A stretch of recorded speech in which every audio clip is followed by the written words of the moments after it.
Hi welcome to all. இன்னைக்கு ஒன்மினிட் வீடியோல என்ன டாபிக் பார்க்க போறோம்னா, கீரையை பத்தி பார்க்க போறோம். எல்லா வகையான கீரையை பத்தி நம்ம பார்க்க போறோம். உடலுக்கு மிகவும் கீரை சாப்பிட்றதுனால மிகவும் முக்கியமான பொருள் கீரை தான்.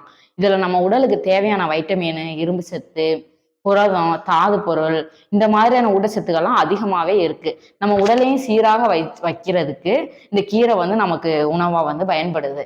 தினமும் சாப்பிடலாம் அல்லது வாரம் 2 முறையாவது சாப்பிட்டா மலச்சிக்கல், கண் குறைபாடு, ரத்த சோகை வராம தடுக்கும். இப்போ பாலாக்கீரைன்னு சொல்லுவாங்க. பாலாக்கீரை சாப்பிட்றதுனால சர்க்கரை நோயும் சீராகுமா.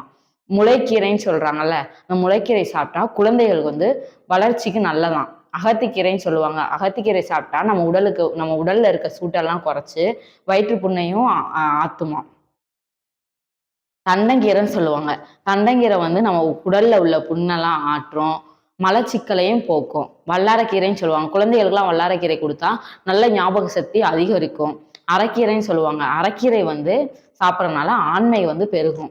பருப்பு கீரைன்னு சொல்லுவாங்க. பருப்பு கீரை சாப்பிட்றதுனால மலச்சிக்கலை எல்லாம் நீக்கும். தவிர்க்காம நீங்க கீரைகளை சாப்பிடுங்க. உடலுக்கு ரொம்ப நல்லது. முடிஞ்ச அளவு யாரும் கீரையை அவாய்ட் பண்ணாம சாப்பிடுங்க. அதில் நிறைய சத்து இருக்கனால என்ன நன்மைகள்ன்றதை நம்ம இப்போ பார்த்தோம். அதை அவாய்ட் பண்ணாம சாப்பிடுங்க. எங்கள் 1 மினிட் வீடியோவை சப்ஸ்கிரைப் பண்ணுங்க, லைக் பண்ணுங்க, ஷேர் பண்ணுங்க, கமெண்ட் பண்ணுங்க. தேங்க்யூ.